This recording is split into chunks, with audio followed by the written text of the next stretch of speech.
Hello and welcome. I like to call you Bonju. Oh God, have mercy. Bonju B. I know it's Yeah, Gbonjubola, but I like to call you Bonju B. yeah. And Actually, a lot just of people call me that. or just GB. Permit me to call you that on this call. Welcome GB to the call.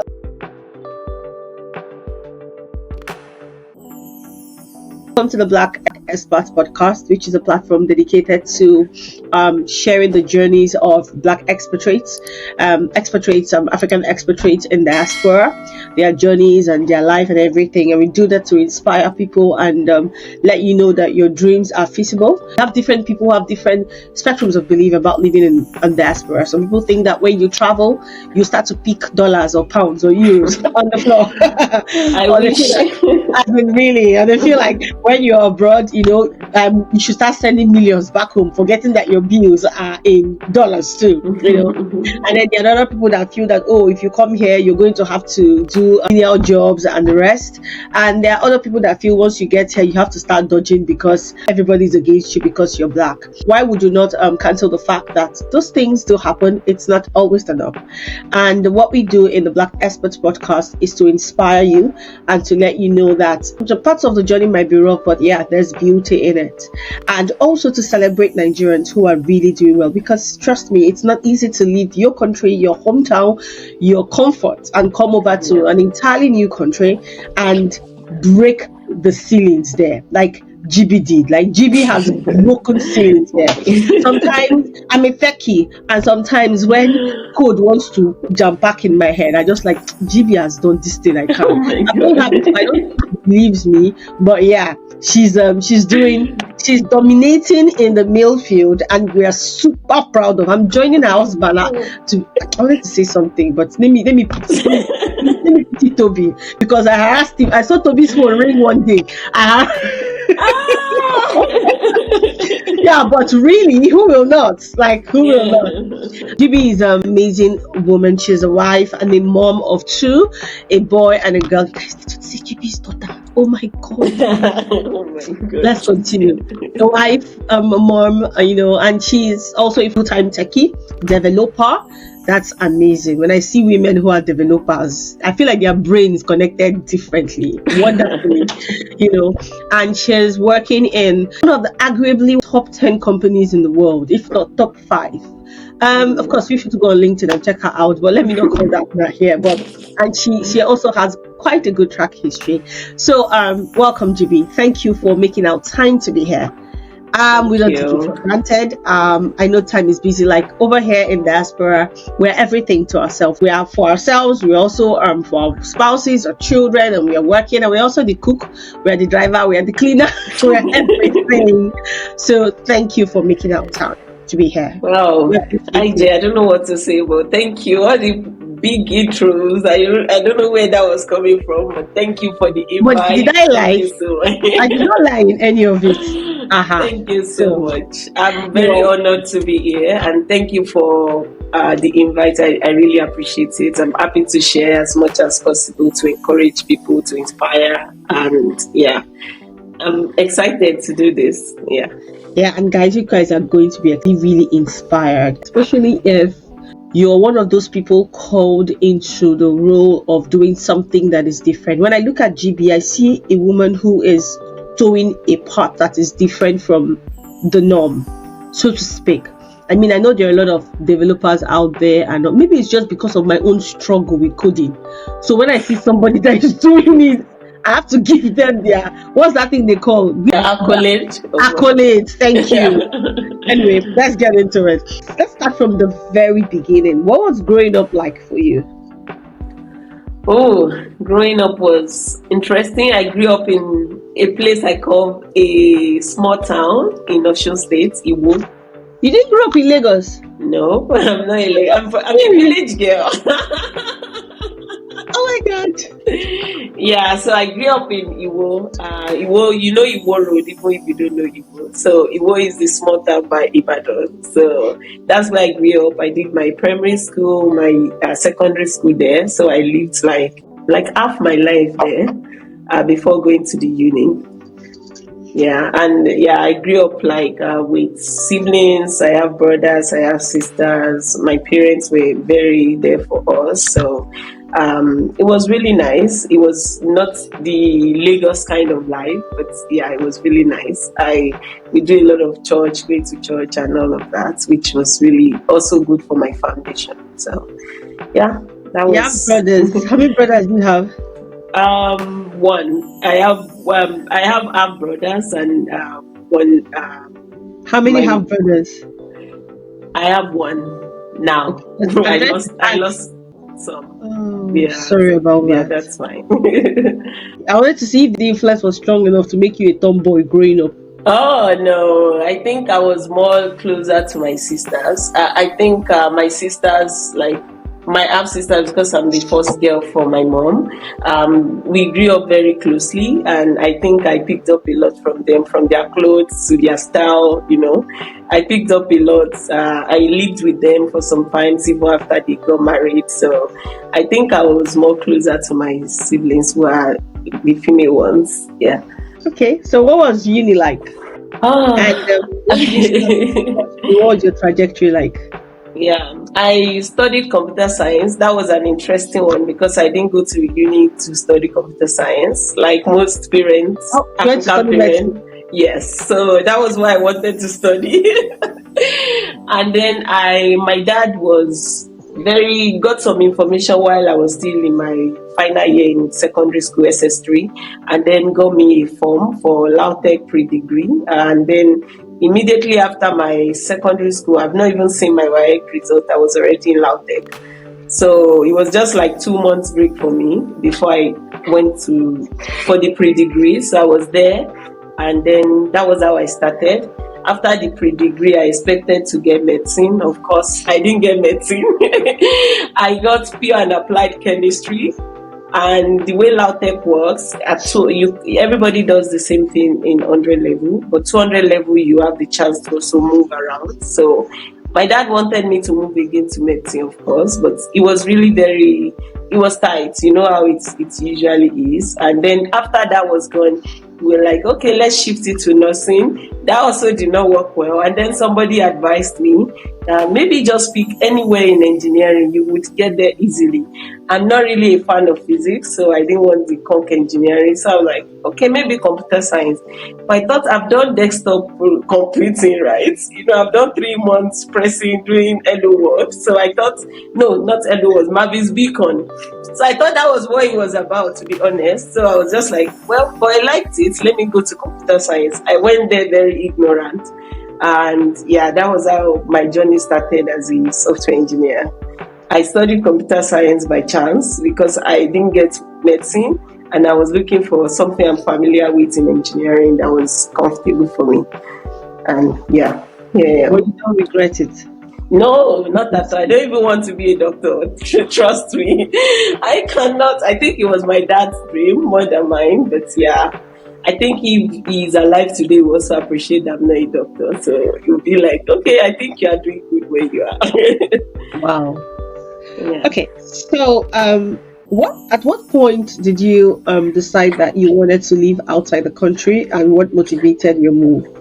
When I got my first job at Access Bank, a lot of my colleagues were going to Canada. I think that was when it started. Everybody almost on my floor in IT. It was very easy then. They were going, but I wasn't married then, as my Nigerian mom would not let me travel without being married. So after I got married, myself and Toby got married, and we were also thinking of moving to Canada. I was already interviewing for some companies there when the recruiter that got me the roles I was interviewing for reached out to me about Argent. So that was how we wanted to travel. We were thinking of Canada, and then we got this opportunity to come to the Netherlands. So, do you still want to go to Canada then? Well, to be honest, we have the PR now. We've been there. We have the PR, but no, I don't think I cannot cope there. I don't think so. The cold days. Yeah, and they drive everywhere. It's not like Netherlands that you just by bus, by train. Everything is just small. It's very simple. I think the greatest part for Canada for me, they know they say never say never, but in Netherlands we have 1 degree -1, and all of us are like, I don't know how they cope with -40 something. Yeah, There is grace. If God sent you there, He will give you grace. Definitely. So we'll come to Toby. You're married to Toby. I look forward to that because you're a power woman. Yeah, even though I know you will not see yourself that way. You don't want to see yourself that way, or you will not agree to see yourself that way. But yeah, but it also takes a very strong man to marry a strong woman. Mom always says something that nobody could have married me except my husband. That's funny. Recently, one of my exes got my number. The guy was so excited. He called me. The first thing he said is, "Are you still stubborn?" Oh my god! I'm like, what's it about? There's something they call in Nigeria. It's your popo, means bone score.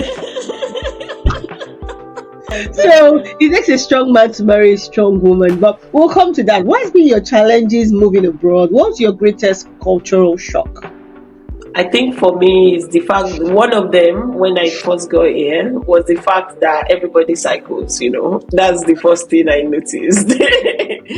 Like in Nigeria we don't do that, and at work I also see a lot of people asking what you're doing this weekend.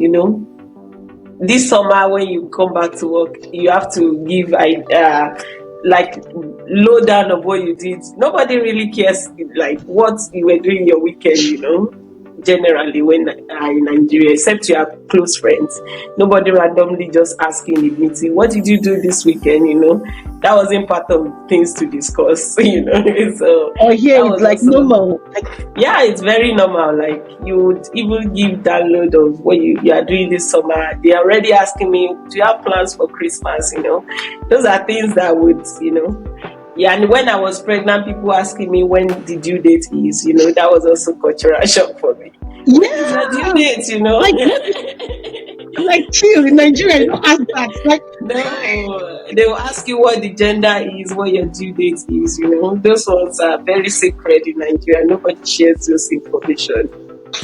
And I think for me, it's the way they innocently ask without realizing the boundaries in quotes that they are crossing. It's not like it's a boundary, but where we are from, that's what it is like. Yes. And they really ask and then you're caught between trying to be your real Nigerian and looking as if you're not nice, and trying to be nice and wondering what's your. Yeah, but I think it takes with time. You just get used to it. You also don't see it as big. You also share it, and everybody, Yeah. Let's talk about Bola. First of all, Bola, the child of God. Because I see a channel that you opened on YouTube for worship. I'm sure that's when you follow somebody and then it gives you suggestions. Oh my God! I think I was going to ask you about, but I just forgot. But that already just tells me, what has your journey been like with God, and how has it impacted you so far? Success, life. Well, it's the one that's brought me this far. That's the summary, I can't be here without God. No, don't give me summary. Give me this. Okay, so growing up, like I said, I'm Baptist. I grew up in a Baptist church.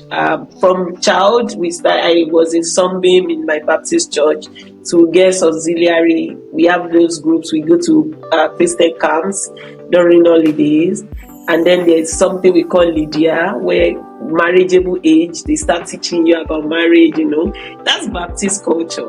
And it was really good. I was in the choir throughout when I was also, from maybe primary school, I was already in the, our local choir, just singing with the adults. Till, I went to uni too. I think I got conscious of my faith in uni. That was when I really decided to give my life to Christ in University Baptist Church.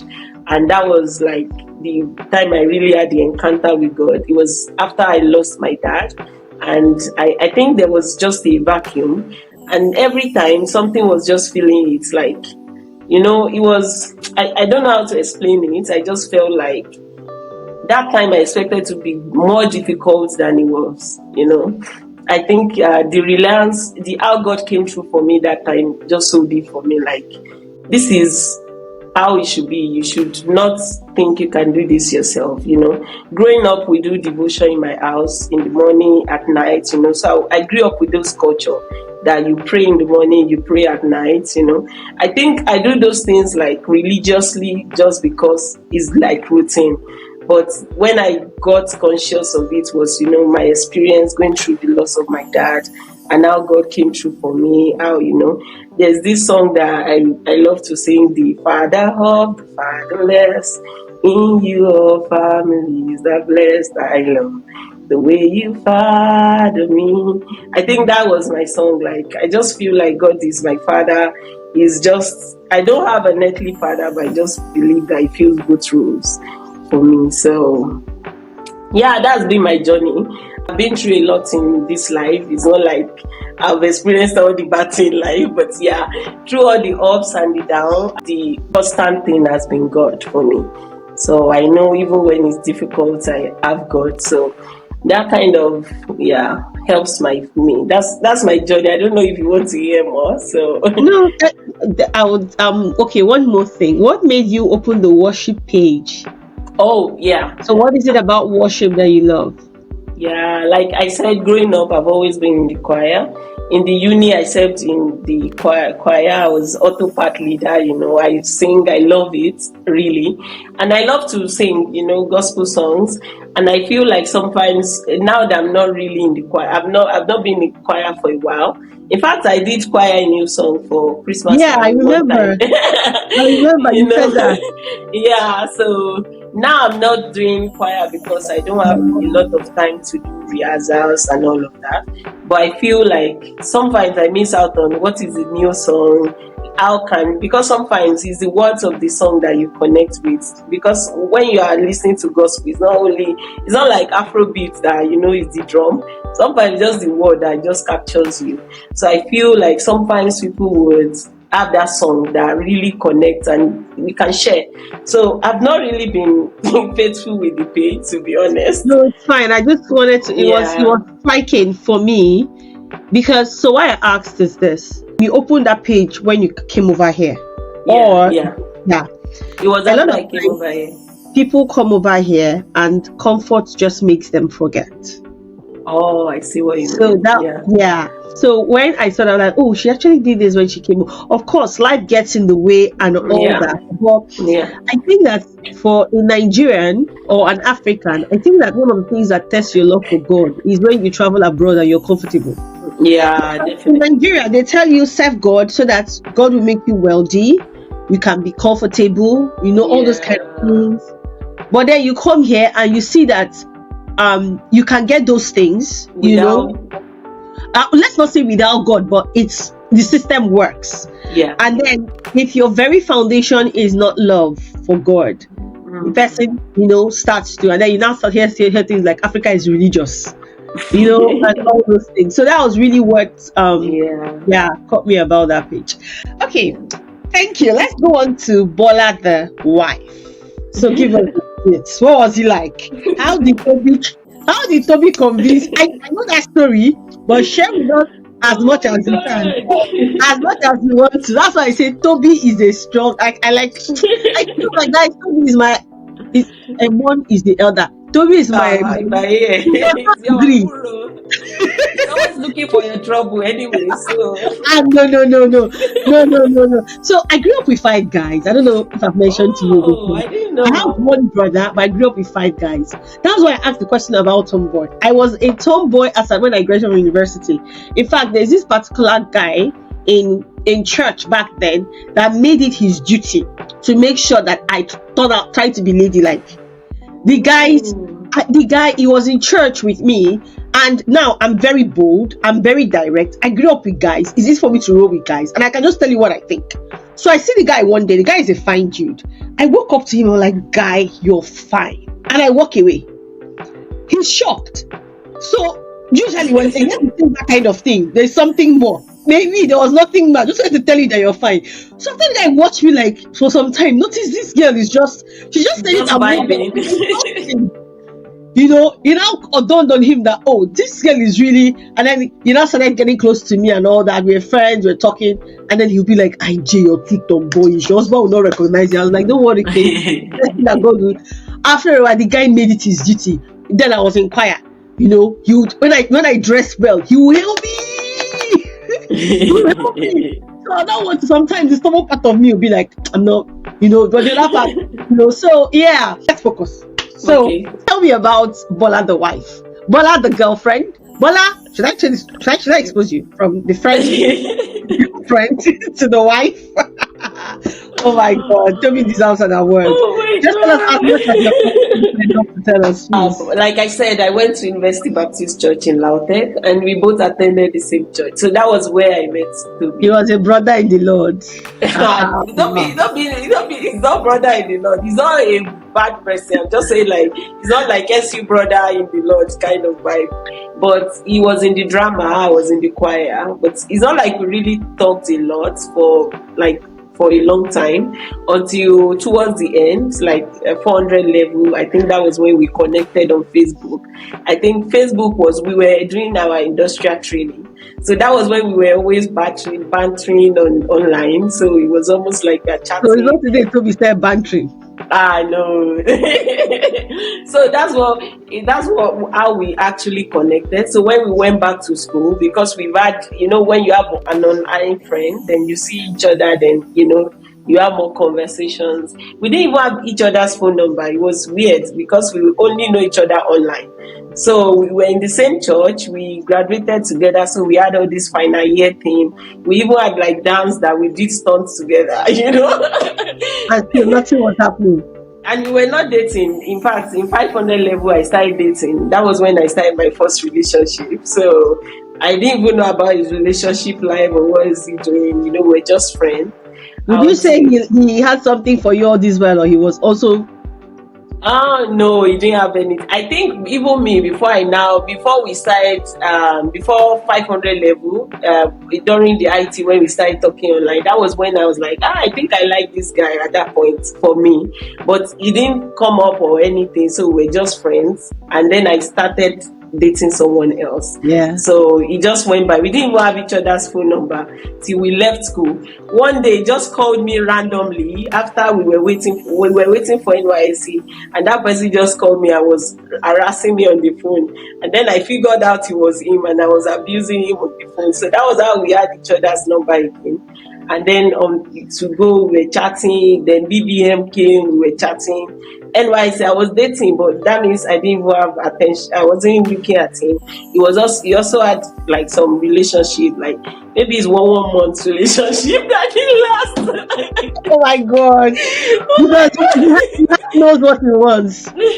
Yeah, in fact, there was one that he said he had to call down. No, I'm not feeling this. This is not what I want. I said, guys don't break up with girls. They just remove themselves. Or he would even call the girl to say, I don't want this, So he now said, and I was already even dating, in fact, to the extent of getting engaged. After I got to Lagos, I was working. He also got a job in Lagos. He was working with PwC. I was with Access Bank. And then I got engaged to be married. Something happened to my then fiancé. He decided to start doing one kind. I just broke it up with him. And because, some guys don't break up. They'll just show you signs. And then I picked up on the sign and then cut the things off. So that was how I was disengaged. So then I think because of that, because we were friends, and most of the time when he has like relationship problem, he would message me. If I would be gisting my boyfriend about him, that this guy and this woman, we always using him to watch it. That I don't think this boy is serious. Look at that's why it was interesting.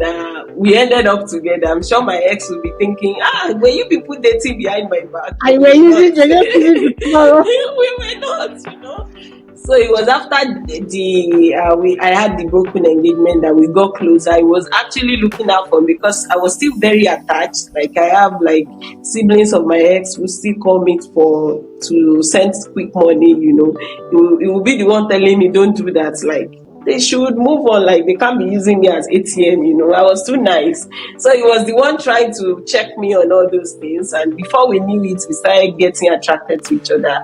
And then we started dating. So that was how we met. We were friends, and then we became... that's the best part. You actually married you. Yeah, actually. Like, you married. Definitely. You married. I'm usually able to spot that thing in relationships. And he married. I mean, but this person married. There's a difference between we met, we married. There's also another one where we heard he's from a good family. You're from a good family. Yeah. Okay, let's marry. You are good people. Then there's one that you actually married your party. Yeah. So it's like that for us. In fact, when we were dating, sometimes when we are having issue, maybe I'm not talking to him, he'll say, I'm your friend now. Talk to me as we used to talk as your friend, you know. So I'm like, this my boyfriend is doing one kind. Then I will report him to him, and then he'll be like, and I think that also helps because, you know, I know how he thinks as a friend. So I already know that I will not intentionally do some things, like maybe it was just an oversight or something. So I think that also helped us. So, but that's so sweet. Like, reporting to him about him. Yeah, something. I like that. That was us. Thank you for sharing. We're going to have a quick trivia, and then we'll come back to, I think we have about 2 or 3 more questions. Okay. We're going to have a quick trivia. First of all, getting to know Bola. What's your favorite Nigerian dish? Yam and egg. Really? Yes. Are you serious? I was expecting No, Toby ate yam and he will look everywhere for yam because if he doesn't come to this house with yam, I will change it. Yam and egg. God. That's nice. My Sunday food. Yes, I remember you gave me one nice yam. Okay, but that was pounded yam. But I know that after I left the house that day, I started craving yam. That's why I didn't think I could get that quality of yam, because sometimes you go to some shops and the thing's just looking shriveled. Yeah. What's a song that always uplifts your spirit? Goodness of God. I love that song. I love it. Bethel. Yeah, I really love it. I can listen to it over and over again. Nice.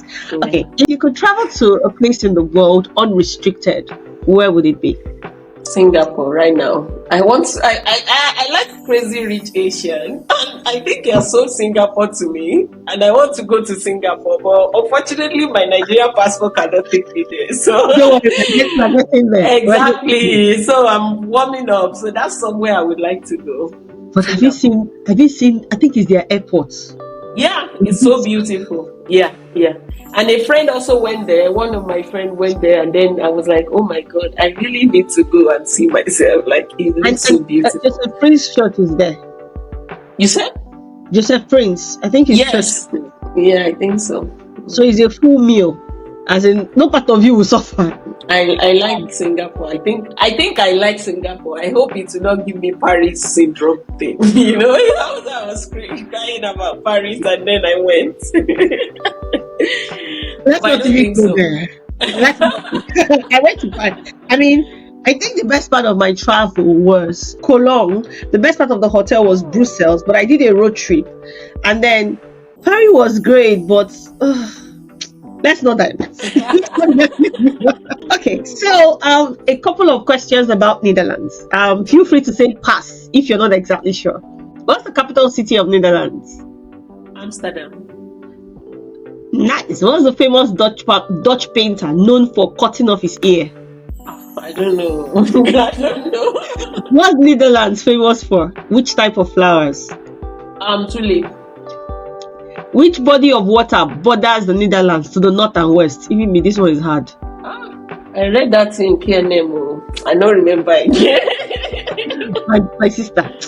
What's the official language of the Netherlands? Dutch. Netherlands or Dutch in English, yeah. What country shares a land border with Netherlands? Name 3 countries that share land border with Netherlands. Germany. Yeah. Belgium. Yeah. And which one is the third one? Okay, sorry. I think it's 2. 2. Yeah. Yeah, 2. It's supposed to be 2. Yeah. 2. Yeah. What is the most common type of transportation in Netherlands? Bicycle. And what is the name of it? What's the name of? They say there are more bicycles than human beings. Yes, definitely. Ah, my God. Do you cycle? No, not yet. But my kids, but then they are kids now. They bought the thing. They don't even do training. They just pick up. They just pick up. I'm looking forward to it because it will be fun. It's also, I think that's also one of the reasons the Dutch seas are very healthy, because that thing has a way of making you healthy. It's exercise. What's the name of the famous annual bike race that passes through Netherlands? Do you know it? Annual bike race? Oh, sorry, I don't know. Okay, what's the judicial capital of Netherlands? Den Haag. Nice. The Netherlands is famous for its system of water management that prevents flooding. Do you know what it is? Let me give some options: canals, dams, dikes, and locks. I think dikes and locks. Yeah, dikes actually. Yeah. Oh, okay, dikes. Which traditional Dutch food is deep fried yogurt-like pastry filled with raisins or currants? You must get this one. Which word? Can you come again? Traditional Dutch food is a deep fried donut-like pastry filled with raisins or currants. No, only bowling. And then if you don't know this one, I'll be like, are you still in Netherlands? There's a season for that only bowling, like puff. Yeah. Well, is there a season for it? Because I think there was a time now. It's usually winter. Ah, okay. Because I just said it, I just feel like I'm not eating only bowling in a while. Yeah, it's winter. It's more out. You see it more around winter. Yeah. Okay. All right. Now let's continue on to Bola the Mom. Your pregnancy journeys were in this country, giving birth. How has it been with you? How have you been able to navigate? What's always having? I think a couple of times family has come to help you, but I think at the beginning, the first child, it wasn't really like that. So, have you been able to, compared to back in Nigeria, have you been able to balance it, navigate it, and the rest? Yeah, to be honest, we just do it one day at a time. That's how I tell myself, because for Ethan, my first son, he was born here. It was COVID time, you know. Even our friends here, they cannot come as much as they could now, you know. So it was very just me and my husband mostly, just doing the you know. But I think what first helped us, because for instance, I don't know how to give a birth to a baby, you know. We had the cramps up for the first week, and then, you know, that helped a bit to ease us into it. But after then, to be honest, I think it was a bit challenging, especially the first 1 month, because he would not want to sleep. He would, you know, you have to hold. So we were taking turns, you know. I would do like the first 3 hours, he would do the later 3 hours, you know. So we're rotating it so that we could get some sleep, and so that was how we managed, to be honest. And I think we were able to endure the whole situation of not getting as much help, because we were too excited as the first time parents, you know. The excitement actually made it easy to, you know, handle and enjoy that period for us. And with my second, I think it was more challenging, to be honest, because with Ethan, both of us could focus on Ethan, but after we had a toddler and then a baby. So most of the time they are both babies, right? So it was just 2.5, and then Toby will probably be attending to him, and then I'm stuck with Melody, at least for the first 3 months before my mom could come, because our visa was first denied. So that was the issue for then. I think that stretched us even more. For Ethan, it was much of a breeze, because we were both excited. We were taking turns, you know.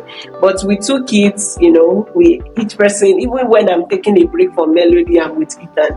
So it was more challenging, I would say. How did you care for yourself? How did you self-care? Mental health? Yeah. How are you navigating it?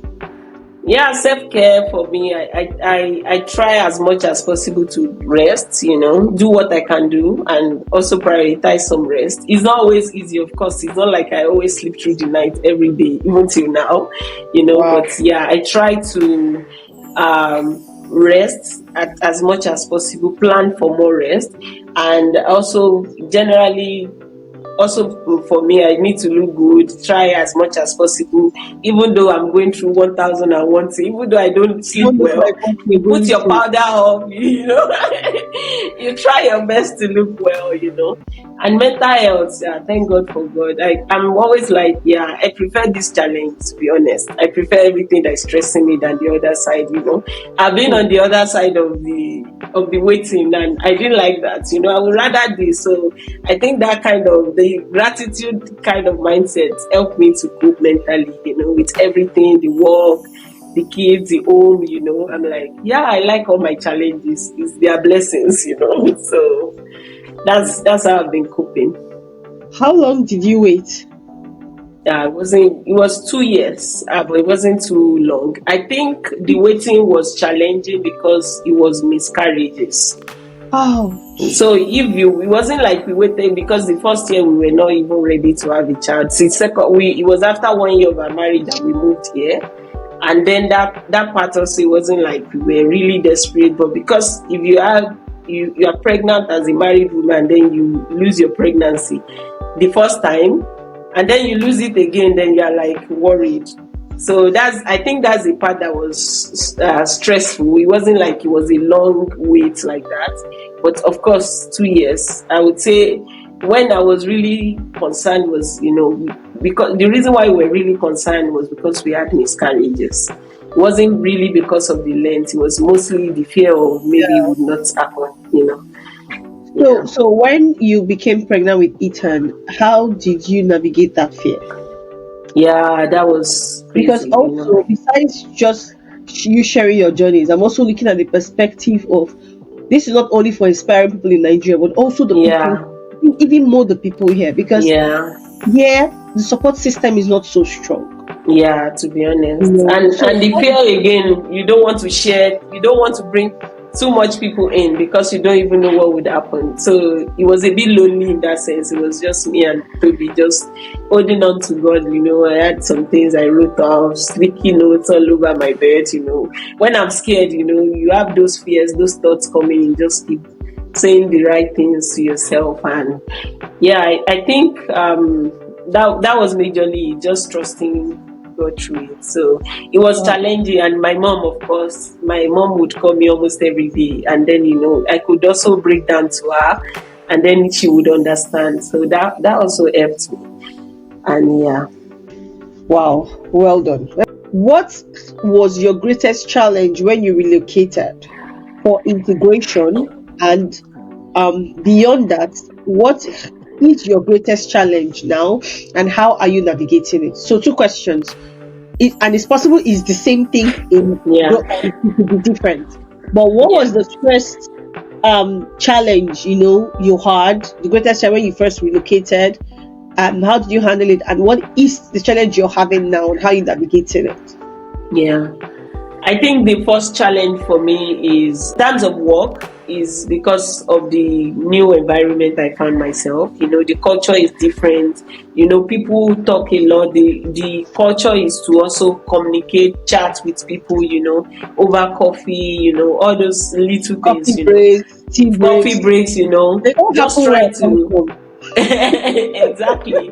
Just try to do all of that and still do your work. And I think it was also, proving to your employer that you can do, there's also this thing, you are coming from Nigeria, you don't know, even though you were a star in Nigeria, you don't know if your star is star enough in Europe, finding out, I think one of the things one of my mentors told me then when I was leaving was, well, you are here where you were working in Nigeria, and it's almost like you're a big fish in a small pond, right? And then you're coming here, this is a big pool, you will probably even not be noticed when you're swimming, So navigating that up to being feasible, what works here, and doing it because of your work, letting your work show. So I think that was the challenge in terms of technical. Of course, for me and my husband, moving here was also a different challenge because his own field is different. Him getting a job, he was doing well with his job in Nigeria, and then we got here. It was difficult for him at first, and then there was COVID, A lot of things were going on around that time, and, that was really challenging for months. So we were just hoping for like the first 1 year that I would get something. That was also stressful for me, even though I wasn't the one looking for a job, because I'm worried that I didn't bring him here to now make him stop his own career, That was also stressful in that sense for me. So that was the challenge initially. And coupled with the fact that we also had another miscarriage after just relocating, So everything was just in the mix of, that first 1 year was stressful in that sense. But yeah, I think we are on the other side of all of that now. So, and right now, I would say the major challenge is time, just finding time to do more of the things that I want to do, I would say, like, with the work and the family, I think I'm getting to a point of balance there. But, having extra time, like you do, sometimes, like, how do you do? You will get one email, you get 10 emails. It's IJ coordinating what? I don't know how you do it too. I have a strong team. I would say that. Okay. So I'm like, I need to also have something else that I want to do. I think that's my challenge now. When I think about it, I think about having multiple talents. Am I bearing one of my talents? Am I utilizing all my talents?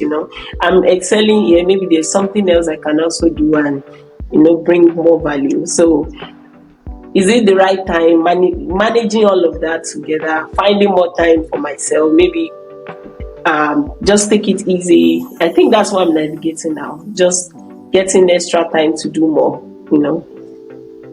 That's the current challenge I have.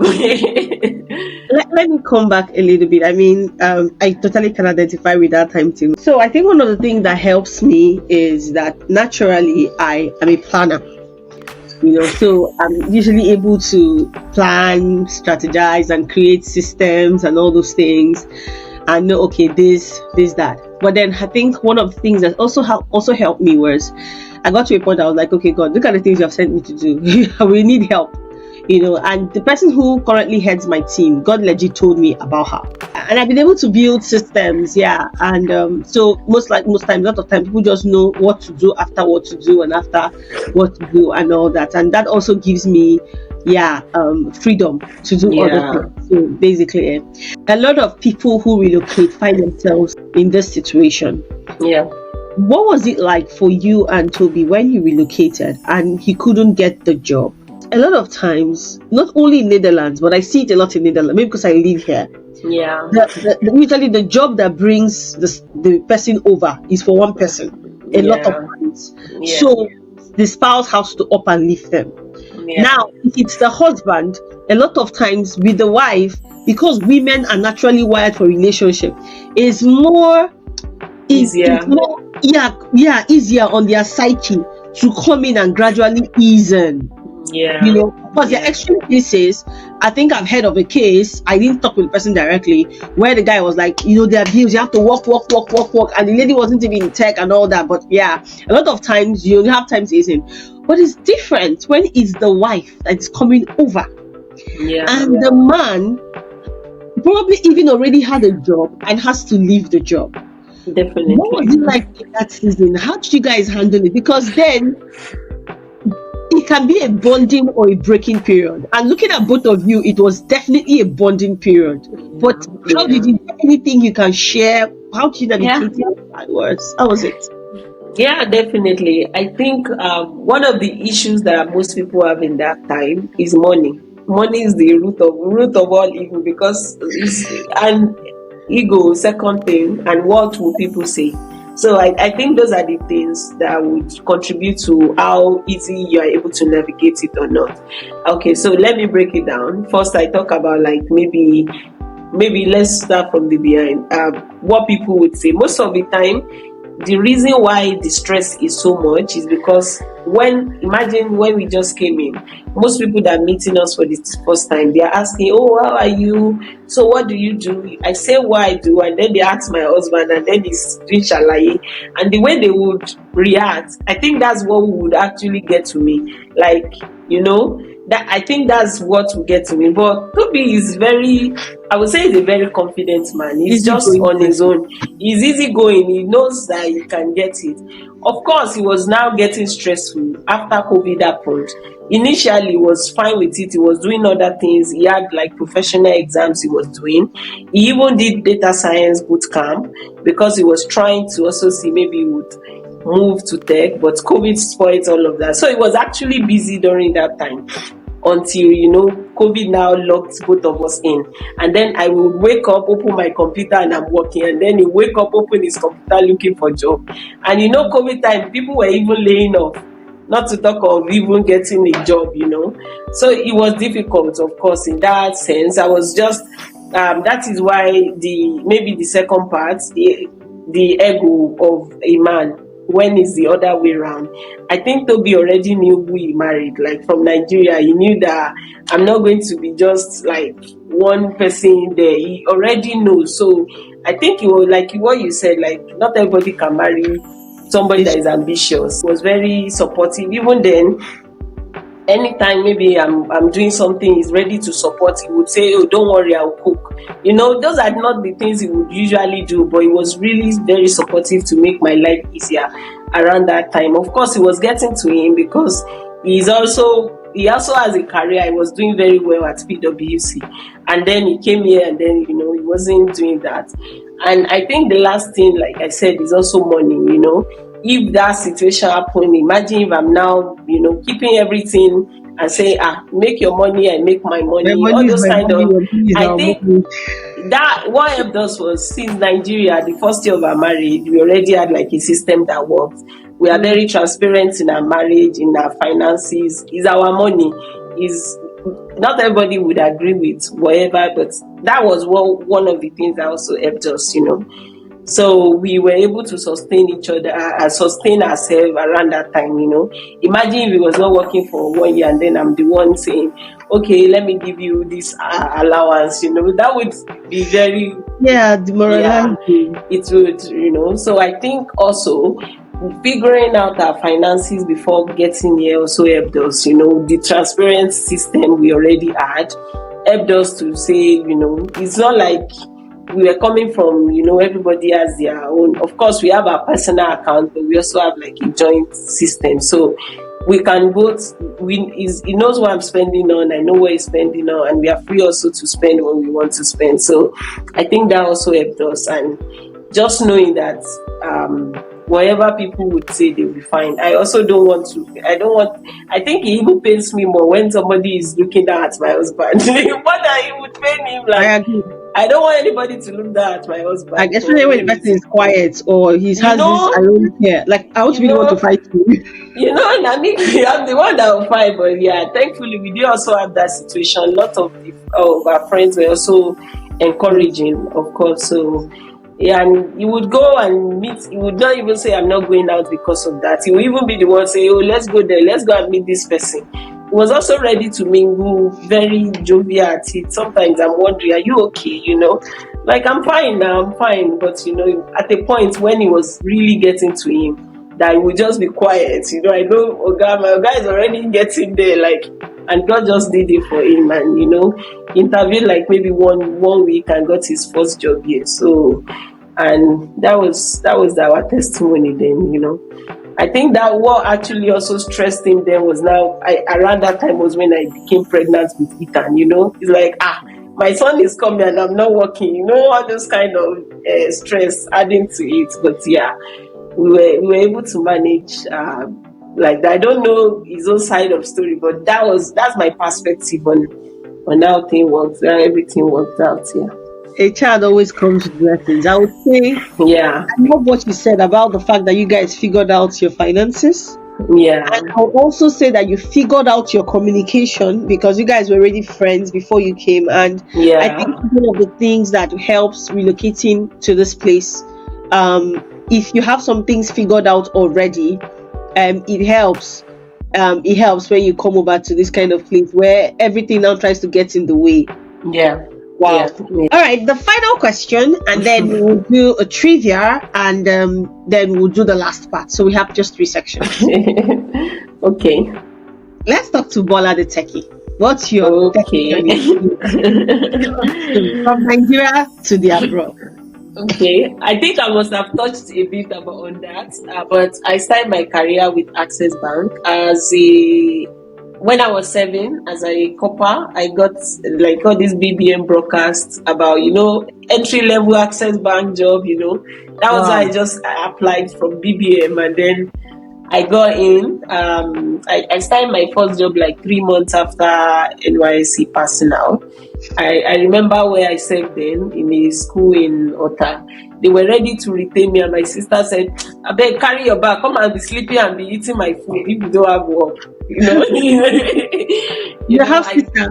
My half sister, yes. Wow, your father did a great job to bond you guys together. She's my second mommy. All the interviews, even for Access Bank, she will follow me and go and sit in maybe Chicken Republic and wait for me till I finish. Some very late in the night, But yeah, that was how I was able to. And Access Bank. After Access Bank, I didn't even know what I wanted to do in tech before entering Access Bank. I just graduated as a computer science graduate, and then during my IT, I did my IT in Osun State government house. So there was an IT department. So we were building, myself and my friend that served there, that did our in IT there. We were building websites for local governments in Osun State. So I built one, maybe for one Ifedai or local governments, as exercise. Yeah. We were cobbling, we did networking, we did all those little database, Microsoft Access that year, They were using us as IT students to do all those things. But I think this was what brought, actually started my curiosity. And then I now register myself. I told my mom that I want to do a course in Java with Karox. So that year, I went to Karox. I did like their first Java beginner course. And even my teacher, after that year, decided not to teach again. They even reached out to me that I should come and be teaching. But they were not going to give me good money. My other sister said, "Don't answer them. You'll be coming all the way from school to teach, and they will be giving you 15,000 naira. No, that doesn't make sense, And they will collect like 30K from each student. So she actually said it's not worth it. I should just focus on my final year. Maybe it would have even disturbed my project and everything. So that was how I started Java. So I got introduced to Java at Karox because I paid for a course. And then after NYSC, when I got into Access Bank, I had not even coded for a long time. I think they stole my laptop at the point also. So when I got to Access Bank, I graduated and 3 of us were posted to IT department. And they usually, the first week, they would take you through different departments in the IT department and different teams, I mean. Yeah. And then they will ask you, which one do you like, I went to the application development. It was the worst place to be. Every of the other people, they don't want to go there because the guys there are looking very geeky. Everything was just all over, and they were not even looking at us. But I was like, I've coded before. These are where the people that are coding are. And that was the only reason I wanted application development, because everybody doesn't want it. And I've coded before. I think it will be a unique place to be. So I said yes to. In fact, one of our guys there wanted me to come to like FlexCube, the bank app, to come and be supporting. I said no. I went to the CTO and told him what I really wanted when he called us, and then he said I should go there. So luckily for me. No, 2 girls and 1 boy. The other people also went to other department. So, and luckily for me, a few months after I joined, they now restructured the application development. They now brought some guys from India to come and really build our system. And those guys now write Java. So so I learned coding from those Indian guys. So they came, and then my Oga then say, "Oh, you don't know anything. just be getting their requirements. So I was doing business analysis for them because they can't really relate with Nigerians. I will ask, what do we need? We need connection to database. They will tell me, I will go and do errands, go and ask, okay, we need to connect to this because of this. What API do you need? So I was just doing that. So at a point, I said, after all these things I'm doing, am I looking at the code? Because if they go, I'm the one that will be managing the code. I'm like, we now said, okay, you to build one of the features.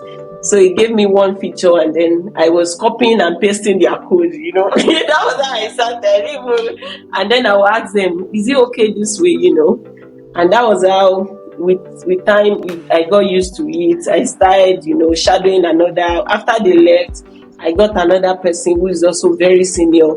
And in the team, we didn't have a lot of Java developers. So it was very unique spot. Most people were writing C#. So they had to get another senior that was working with again.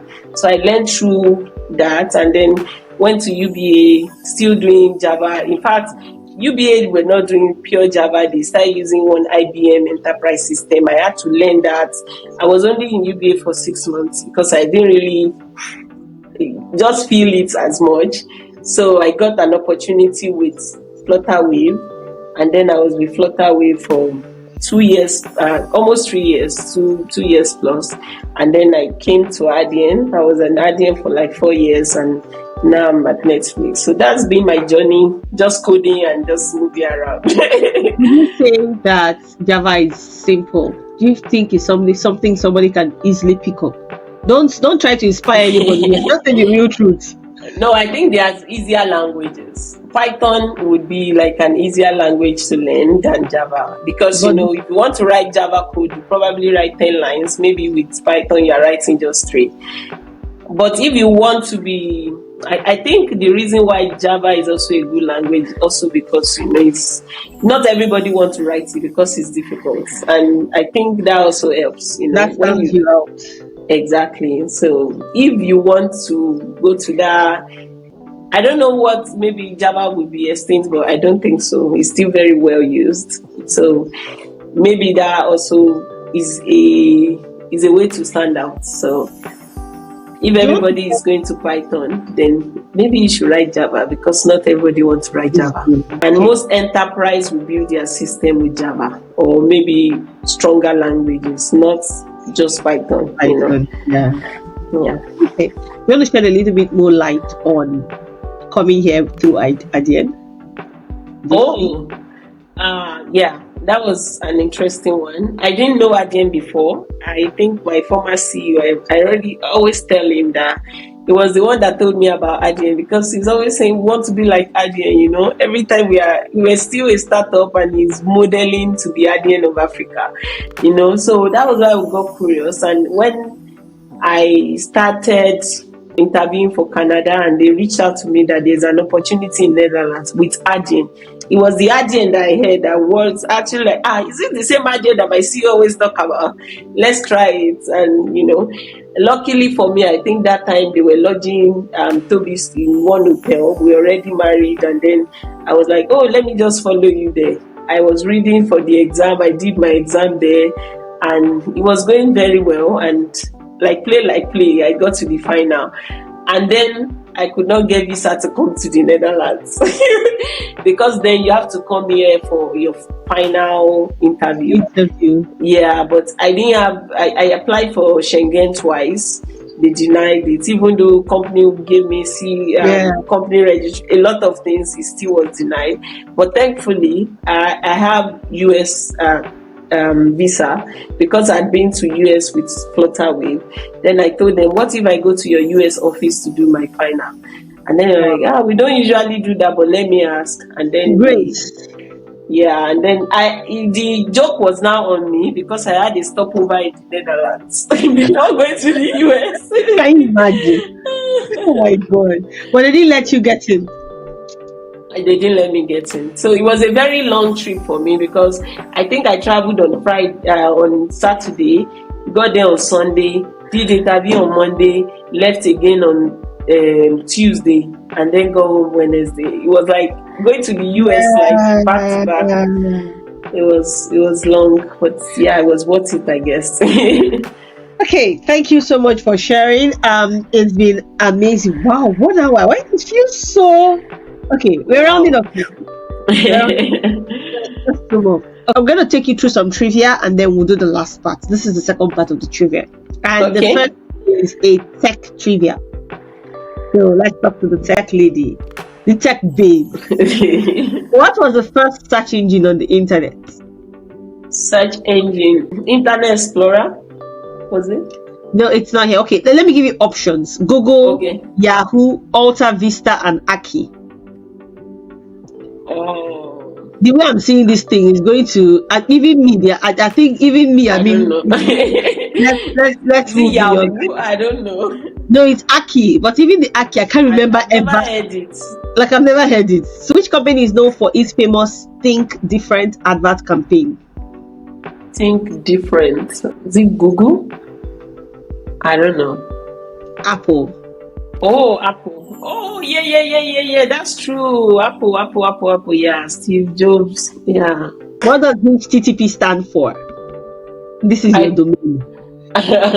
Hypertext Protocol.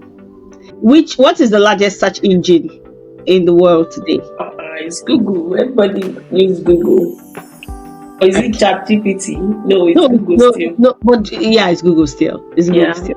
Can you name 3 programming languages? Java, C#, Python. Now on to Nigeria. What is the most popular city in Nigeria? How Nigerian are you? What's the most popular city? Lagos, Lasgidi. Nigeria is often referred to the giant of Africa because of its number A, landmass, B, economy, population, and military strength. Population. We are too many. Nigeria is known for its film industry, in one of the largest in the world. What is it commonly called? Nollywood. Which river is the longest in Nigeria? River Niger. Nigeria gained independence from which country in 1960? From United Kingdom.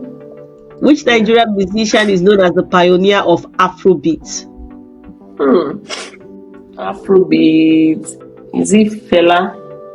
Yeah. Nigeria is a major producer of which natural resource? Petroleum, none, but we are not using it. Oil, but we are suffering still. You're still very Nigeria. Very, very Nigeria. Last part of it. So, what we do in this session is we find out from you your 3 best books, and we ask you a question, and the first 2 people to answer the question, we will dispatch your books to them. So what we try to do is that when we get the best book. Yeah. Okay. Yeah. So what we try to do is that when we get the books, we will send them to you to autograph, and then we'll get it back, and then we'll dispatch it to those people. As a gift to our listeners. So what are your 3 best books? There's this new one, Women Evolve. That's a good one. Leaning. Sheryl Sandberg. Sandberg, yeah. It's been a while I've read. I'm sorry. That's fine. The leaning is fine. And I love how, because funny enough, you actually leaned in the direction of what I usually ask that I forgot. I always ask in the area of career and life. And you've given me perfect. Woman Evolve for life, leaning for career. So we're going to ask you this question. And the first 2 people on the chat, on the comments to get it, will have autographed copies of either Women Evolve or Leaning, depending on the one that you choose. Truth and a lie. So you give us 3 airlines, and we have to get, or the audience has to guess which is the airline that you know through. Okay. KLM, British Airline, and Delta. All right, guys. So the first person to guess the answer, you have Bola's autographed books, either of Woman Evolve or Leaning. And that officially brings us to the end of this the Black Expats Podcast for today. Thank you so much, Bola, for being here. It's been very amazing and inspiring having you here. Thank you for sharing from your journey with God as a wife. Thank you for the lovely, I love marriage, boy meets girl, good boy meets girl stories. I like how Toby knew what he wanted and he was working. I love it. I love the journey as a mom, how you've been able to navigate it, and even as a tech person. I love how God took you. I would say, God is very intentional. Those Indian guys, if they didn't come, maybe you won't be here. Though, if God wants to do something, he always finds a way. So, yeah. Thank you so much for everything. And, that is it. Thank you. Answer the question. We'll send you the book, and stay tuned for the next edition of the Black Expats Podcast. Thank you. Bye-bye. Bye.